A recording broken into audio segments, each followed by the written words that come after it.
Kali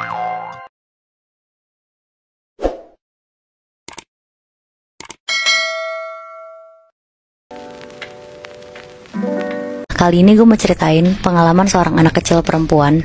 Kita sebut aja namanya Elsa, umurnya 9 tahun. Berarti waktu itu sekitar kelas 3 SD ya. Sekitar tahun 2005, Elsa sama mama papanya berangkat ke rumah eyangnya Elsa. Karena eyangnya itu tuh ulang tahun, terus ada rencana nginep di sana. Rumahnya ini tuh di daerah Jakarta Selatan. Sekitar jam 1 siang pas mereka udah sampai di rumah eyangnya, Elsa ini langsung lari ke sepupu-sepupunya, namanya Cimi sama Ajeng. Yang dua-duanya cewek nih? Iya, cewek dua-duanya, Bi. Oke. Mereka semua di situ kumpul, terus rencanain nginep untuk surprise ulang tahun eyangnya. Kebetulan banget mereka bertiga tuh disekolahin di satu sekolah yang sama. Jadi nyambung banget kan ngobrolnya. Nah, kebetulan mainnya tuh juga sama. Jadi pas mereka baru sampai, mereka makan siang, main, mandi, dan pas jam udah nunjukin sekitar jam 7 malam. Habis makan malam tuh mereka bingung mau ngapain buat nunggu sampai jam 12 malam. Soalnya kan jam 12 itu mau surprisein eyangnya ulang tahun kan. Oke.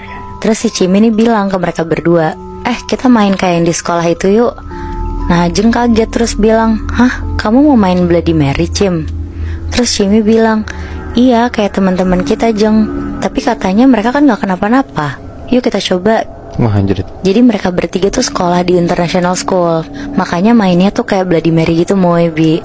Soalnya teman-temannya kan banyakan bule juga kan. Jadi Bloody Mary ini kayak permainan pemanggil arwah gitu loh. Jadi mereka bakal berdiri di depan kaca, terus ngomong Bloody Mary 13 kali. Nanti katanya si arwahnya bakal muncul di cermin. Oh shit, menarik. Terus? Nah, ngedenger Cimi sama Ajeng ngomongin Bloody Mary, Elsa tuh takut. Terus bilang, aku gak mau aku kan takut sama setan.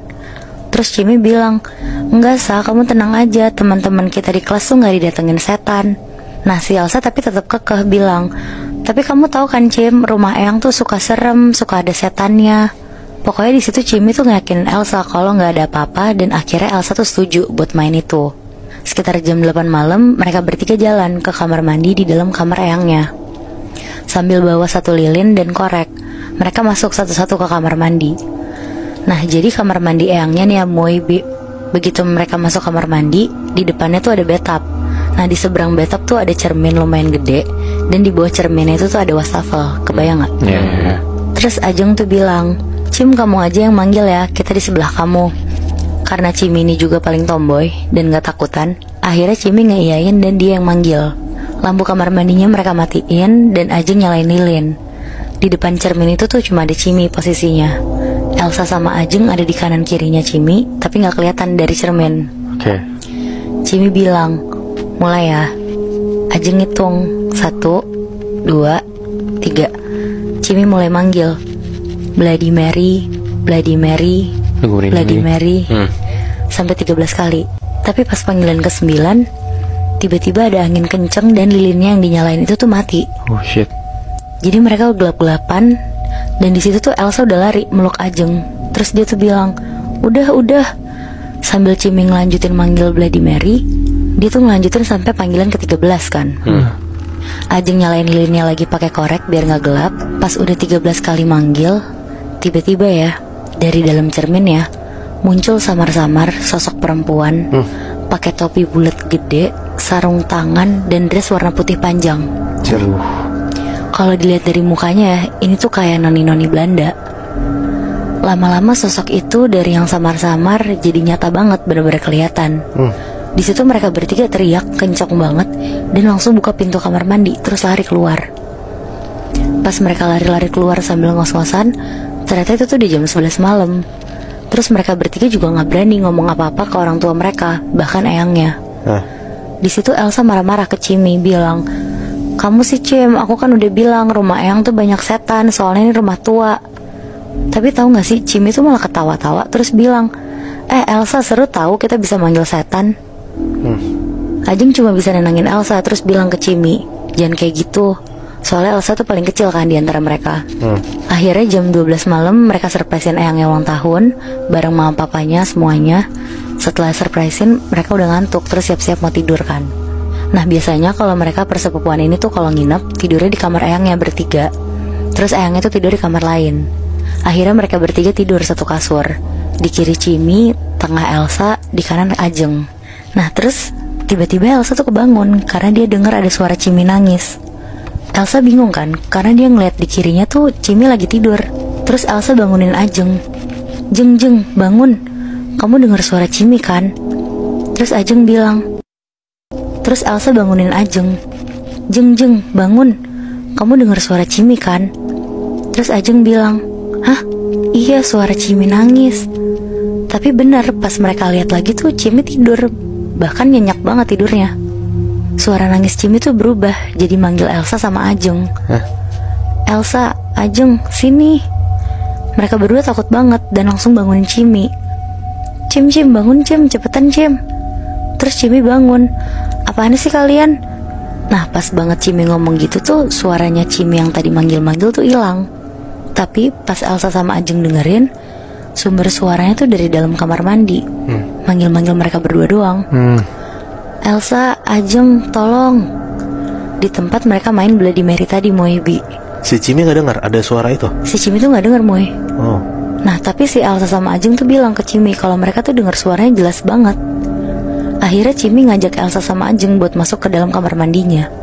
Cimi tuh mau mastiin ada siapa di dalam sana, karena dia kan gak bisa dengar apa-apa juga kan. Tapi kali ini mereka mau masuk dengan kondisi lampu tuh dinyalain. Akhirnya mereka masuk. Pas mereka masuk kamar mandi tuh bener gak ada siapa-siapa. Kosong kamar mandinya. Terus Cimi bilang, tuh kan gak ada siapa-siapa. Jeng, matiin lampu, nyalain lilin. Ajeng tuh nurut, gak tahu kenapa. Tapi Elsa tuh udah duduk diem di atas kloset karena dia tuh takut kan. Karena dia udah males juga, si Cimi ini gak bisa dikasih tahu banget. Akhirnya udah nih, suasana udah gelap. Cimi manggil-manggil Bloody Mary lagi. Tapi kali ini gak perlu sampai 13 kali, Moebi. 3 kali aja sosok perempuan Belanda yang dia lihat tadi tuh langsung muncul. Oh shit. Bedanya, kali ini dia muncul berlumuran darah di dressnya. Terus sosok ini tuh diem aja di dalam cermin. Sesekali senyum, gerakin kepalanya. Terus tiba-tiba mereka bertiga dengar suara Cimi nangis kenceng banget dari arah bathtub belakang mereka. Akhirnya mereka refleks nengok ke belakang kan. Tapi pas nengok ke belakang tuh gak ada siapa-siapa. Mereka balik nengok ke cerminnya kan. Pas mereka lihat ke cerminnya, di dalam cermin itu Moebi, ada Cimi di sebelah sosok perempuan Belanda ini lagi nangis-nangis. Elsa sama Ajeng langsung lihat ke sebelah mereka. Tapi pas mereka liatin Cimi yang ada di sebelah mereka, Cimi nengok ke mereka berdua tapi sambil senyum tipis jahat gitu. Akhirnya mereka berdua lari kabur keluar kamar mandi dan kamar eyangnya ini. Mereka ninggalin Cimi yang ada di kamar mandi. Terus lari masuk ke kamar eyangnya yang lagi tidur, sambil nangis-nangis gitulah ke eyangnya. Terus mereka bilang kalau misalkan ada sesuatu yang terjadi sama si Cimi. Eyangnya kaget kan. Itu tuh kayak sekitar jam 2 pagi. Cucu-cucunya nangis bilang ke eyangnya kalau cucunya yang satu tuh kenapa-napa. Akhirnya eyangnya masuk ke kamar mereka tidur tadi. Cimi tuh gak ada. Dan pas dicek ke kamar mandi, Cimi tuh kegeletak di lantai pingsan. Tangan sama kakinya tuh penuh cakaran dan berdarah-darah. Di situ eyangnya kaget banget dan langsung angkat Cimi ke tempat tidur. Eyangnya nyuruh Elsa sama Ajeng buat bangunin orang tua mereka buat bantuin eyangnya. Mamanya Cimi shock banget ngeliat Cimi sehancur itu badannya. Mamanya bener-bener nangis. Sampai akhirnya mama mereka bawa Elsa sama Ajeng ke ruang tamu buat nunggu di sana. Sementara papa mereka tuh bantuin Cimi untuk sadar lagi. Karena kata eyangnya tuh emang benar kalau sosok perempuan Belanda ini tuh penghuni lama rumah eyangnya. Shit. Dan sosok ini tuh selalu seneng sama anak kecil perempuan. Nah, setiap mereka bertiga datang tuh ternyata sosok perempuan Belanda ini tuh selalu ngikutin mereka. Tapi mungkin karena mereka kebetulan lagi main Bloody Mary buat manggil-manggil arwah gitu kan. Sosok perempuan Belanda ini tuh ngerasa diajak main. Tapi ternyata si anak-anak ini tuh ketakutan. Anjir. Tapi sampai kecakar gitu, Mui. Serem banget, anjrit. Ya karena Ciminya manggil itu kan. Iya, mungkin karena yang pertama kali mereka main Bloody Mary ini kan mereka berarti langsung kabur kan, Bi. Nah, yang pas kedua kalinya manggil lagi, mungkin si sosok ini tuh gak mau si Cimi ini kabur. Jadi ditahan, ditarik sampai mungkin kaki tangannya tuh kayak kecakar gitu loh. Iya, bisa jadi sih.